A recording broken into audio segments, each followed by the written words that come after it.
Bienvenidos a Agenda Inocua. Mi nombre es José David González y el día de hoy vamos a hablar sobre un tema interesantísimo, nada más y nada menos de el Armagedón eléctrico, la posibilidad de un apagón civilizacional. Vamos allá.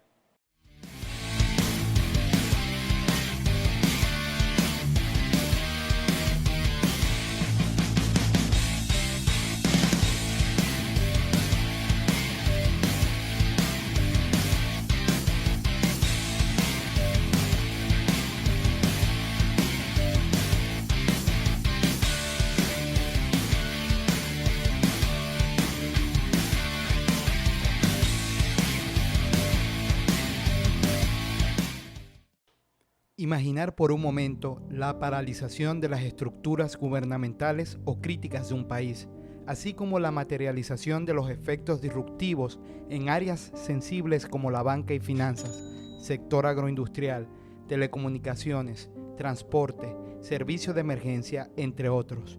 Una situación de tal naturaleza es para defenestrar nuestro modus vivendi. ¿Cómo podrían materializarse estos escenarios? La respuesta es el pulso electromagnético, ya sea por causas naturales, como sería el caso de una tormenta solar, o de forma deliberada a través de la detonación de una ojiva nuclear o el uso de armas de radiofrecuencia. El primer escenario es la tormenta solar. Las tormentas solares son fenómenos inevitables que ocurren con cierta frecuencia atendiendo a los ciclos solares. Ahora bien, la madre naturaleza puede ocasionar el efecto del pulso electromagnético, que es la emisión intensa de energía mediante el fenómeno de la eyección de masa coronal, que conlleva a expulsar partículas atómicas de alta intensidad que tienen la capacidad de colapsar a toda la maquinaria moderna en cualquier lugar de la Tierra. Por decirlo de otra manera, imaginen al Sol haciendo algo así como un huracán eléctrico en el espacio. Este fenómeno es conocido como gran tormenta geomagnética. El segundo escenario atiende a la detonación de una cabeza nuclear en la atmósfera. La ola de shock electromagnética única de las armas nucleares, llamado como pulso electromagnético, viaja a la velocidad de la luz, potencialmente inyectando dentro del sistema crítico miles de voltios en un nanosegundo. Literalmente 1.000.000 de veces más rápido que un rayo y mucho más poderoso. Un arma nuclear detonada a una altitud de 300 kilómetros sobre el espacio geográfico de los Estados Unidos crearía un campo de pulso electromagnético que dañaría potencialmente la electrónica de 48 estados contiguos de Estados Unidos. Bienvenidos a Agenda Inocua. Mi nombre es José David González y el día de hoy vamos a hablar sobre un tema interesantísimo. Vamos a hablar sobre un tema que inclusive se mantiene como clasificado en muchas de las doctrinas de los gobiernos de primer orden y de segundo orden. Vamos a hablar sobre la posibilidad de producir un Armagedón eléctrico. Es decir, ¿es posible por parte de la humanidad sobrevivir a un apagón civilizacional? Es decir, que todas las redes de transmisión eléctrica se apaguen de súbito. Esto es una pregunta, una interrogante que no tiene respuesta clara, ¿no? Y es algo que puede ocurrir, es un escenario plausible, de distintas formas o de distintos puntos de vista. El primero, a través de un pulso electromagnético, ¿no? Este pulso electromagnético puede sucederse de tres formas básicamente: a través de la forma deliberada de la mano del hombre, a través de una detonación nuclear en la atmósfera, en el caso natural o de forma espontánea, atendiendo a los ciclos solares, al fenómeno conocido como tormenta solar, y al tercer elemento también atendiendo a la mano del hombre con armas de radiofrecuencia. Pero, es decir, ¿qué tan grave sería que se paralizara la energía eléctrica de súbito? Bueno, tenemos que decir que hoy en día la energía eléctrica es una necesidad de primer orden, es decir, la calefacción, las bancas, la finanza, la materialización o industrialización de las materias primas, el sector farmacológico, la piscicultura, el transporte, el funcionamiento de los satélites geoestacionarios geosincrónicos, la irrigación de los campos, la estructura crítica gubernamentales, todas ellas atienden a un suministro civil eléctrico, ¿no? Imagínense, la disrupción de súbito causaría consecuencias simplemente escatológicas, ¿no? Entonces, y tenemos que recordar que nuestra sociedad en el siglo XXI está, digamos, electrificada. Tenemos una obsesión con la teleproducción y consumo. Y asimismo, cualquier, digamos, interacción, inclusive las interacciones sentimentales, son medidas ahora a través de algoritmos, a través de la producción de, digamos, movimientos pixelados o representaciones como emojis, ¿no? Empáticos, todo este tipo de cosas. Es decir, estamos acostumbrados a una forma de vivir que, de causarse esa disrupción del andamio tecnológico, prácticamente vamos a revertir ese proceso de progreso, ¿no? de la humanidad. Y hay que pensar en la posibilidad de que si es plausible o no. Y por supuesto que es plausible. Tenemos los antecedentes a la mano.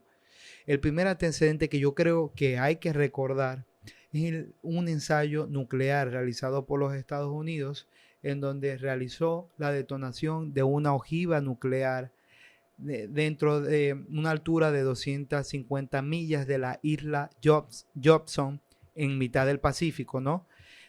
Muy cerca de la isla de Hawái y de la isla Marshall, causando la disrupción generalizada de las líneas telefónicas de Hawái, ¿no?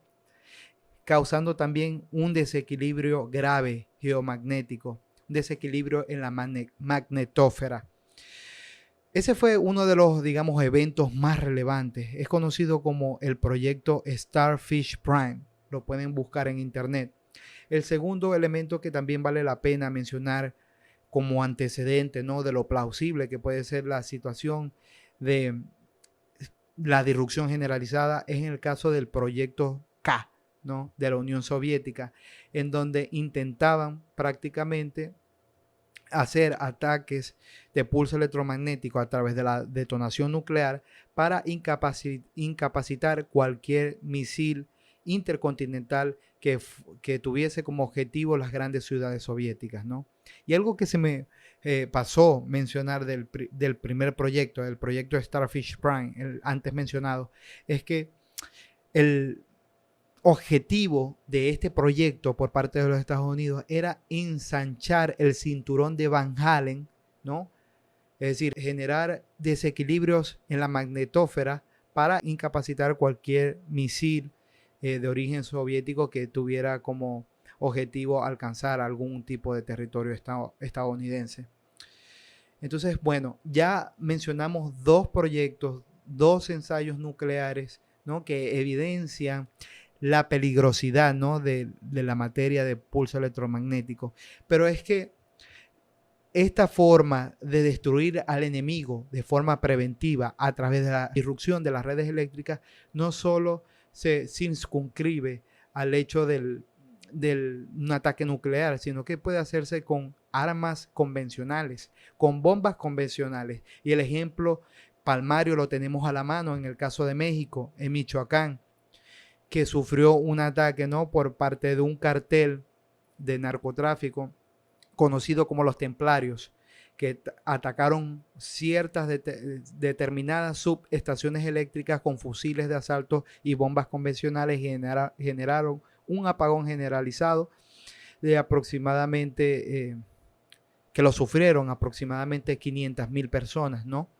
Y a partir de ese escenario ocurrió en México una serie de, en Michoacán, una serie de asesinatos, ¿no?, predeterminados, ejecuciones extrajudiciales. Otro escenario que también es importante mencionar es en el caso de Al-Qaeda. Al-Qaeda, que está situada, algunas de sus fracciones, en Arabia Saudita, atacaron una red de transmisión en Yemen, ¿no?, causando la disrupción eléctrica a más de 24 millones de personas de súbito.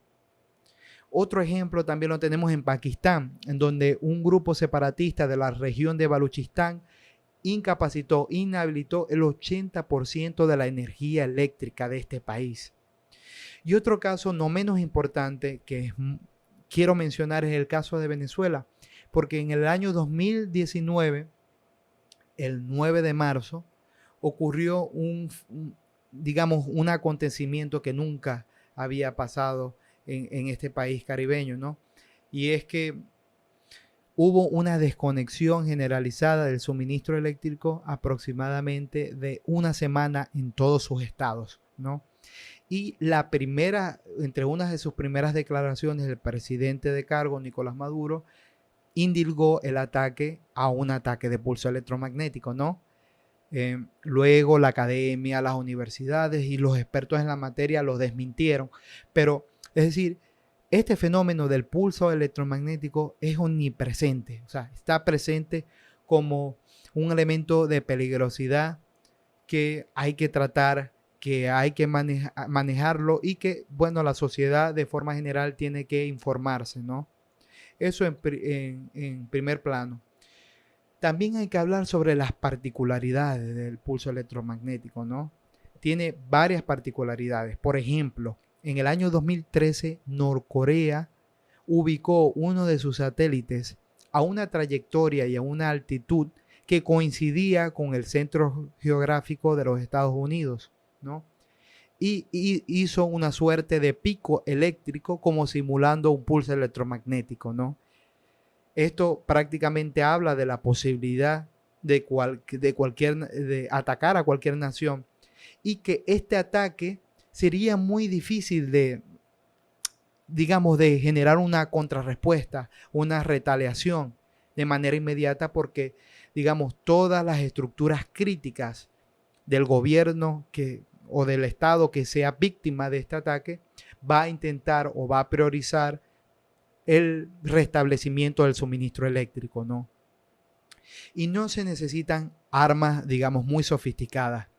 Es decir, imagínense un buque carguero que navegue, digamos, por el Golfo de México con misiles Scud, que es un misil que poseen la mayoría de los países de primer orden y de segundo orden, con una ojiva nuclear detonada, lanzada a través, no sé, de un arma PGM-17 Thor, ¿no? Que detone en el Golfo de México. Por la latitud de Estados Unidos, de México y de Canadá, afectaría a toda la región, ¿no? Y causaría una desconexión generalizada con unas consecuencias impensables. Entonces no se necesita tampoco material muy sofisticado para hacerlo. Y es por eso que países como Irán, Corea del Norte, Rusia lo incorporan dentro de su doctrina militar porque es un arma que es asimétrica, es un arma que es muy impredecible. Entonces eso por un lado. Otro elemento que es importante mencionar es que no solamente podemos hablar sobre un acontecimiento meramente deliberado por el ser humano, sino que ocurrió a través del fenómeno de las tormentas solares, es decir, la disrupción de los electrodos, de los ordenadores y de todo tipo de sistema de circuito integrado o de la microelectrónica puede ser neutralizada a través de una tormenta solar, a través de una llamarada del sol, a través de la emisión intensa de rayos gamas, ¿no? Y esto es sumamente preocupante porque además es un fenómeno que es inevitable, que ocurre cada cierto tiempo atendiendo al ciclo solar. Y en este sentido tenemos que mencionar un ejemplo, ¿no? El evento Carrington, que ocurrió en el siglo XIX, en 1859. Y es muy curioso porque para ese momento evidentemente no tenía la humanidad un andamio tecnológico de relevancia. Es decir, el suministro eléctrico no era algo indispensable y sin embargo logró destruir al único, digamos, elemento tecnológico de importancia del momento, que era el telégrafo. Lo destruyó por completo. Imagínense que se reproduzca ese escenario en la actualidad. Es decir, donde se detenga de súbito la irrigación de los campos, los sistemas electrónicos, los electrodos, es decir, todo lo que tenga que ver con redes eléctricas, inclusive los marcapasos. Esto es importante decir y no lo digo yo, lo dice la Comisión de Pulso Electromagnético de los Estados Unidos en uno de sus informes. Los marcapasos como soporte vital, es decir, este aparatito que se coloca con pila, ¿no? Para ayudar a las personas a sobrevivir con problemas cardíacos, es susceptible de disrupción en el caso de un pulso electromagnético. Imagínense que aquí en los Estados Unidos se produce de 400.000 a 500.000 intervenciones quirúrgicas de este tipo al año. Imagínense que se produzca este escenario, ¿no? Estamos hablando de que 1,5 millones de personas a 2 millones de personas que tengan ese soporte vital pueden, digamos, morir, ¿no? O están en un peligro inminente de muerte por localizar, digamos, el problema del pulso electromagnético. Y otro grave problema, ¿no? Ya se trate de una detonación nuclear o de una tormenta solar, es que Estados Unidos y los países de primer orden utilizan transformadores EVH o transformadores de alto voltaje que son susceptibles a esta disrupción eléctrica. Y estos transformadores no son manufacturados aquí en los Estados Unidos. Son manufacturados específicamente en Alemania y en Corea del Sur, lo cual implicaría una dificultad muy grande de adquirirlos para su, digamos, restablecimiento o su reparación, ¿no? Entonces, hay un tema logístico, hay un tema militar muy delicado, un tema también del civil muy delicado debido a que si hay una disrupción generalizada de las redes eléctricas, también va a haber inanición, digamos, las plantas de tratamiento de agua potable al no funcionar de 2 a 3 meses, digamos que va a causar la polución de los ríos, de los lagos. Es decir, es un tema escatológico, es un tema de preocupación generalizada. Entonces, todos estos escenarios nos animan a reflexionar sobre el tema del pulso electromagnético, ¿no?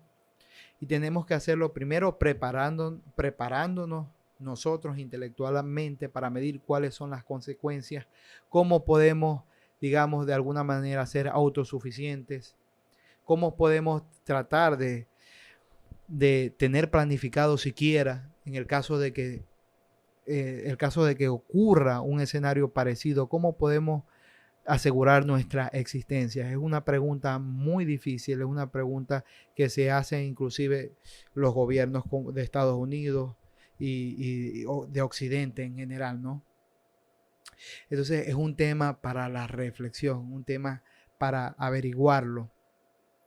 Y el último comentario que me gustaría hacer es relacionado de que, digamos, las estructuras críticas estando comprometidas, obliga a todas las autoridades, ¿no?, a hacer investigaciones en el asunto. Y en el gobierno de Obama y en el gobierno de Donald Trump especialmente, se hicieron decretos con la finalidad de la investigación y de generar cajas de protección para los transformadores de alto voltaje, es decir, una especie de lo que se conoce como cajas Faraday, para evitar la disrupción de las redes eléctricas. Entonces, espero que aborden un poquito este tema, que les haya interesado. Suscríbanse al canal, denle like al video, compártanlo con sus amigos. Esto fue Agenda Inocua. Mi nombre es José David González y estaremos en contacto. Hasta la próxima.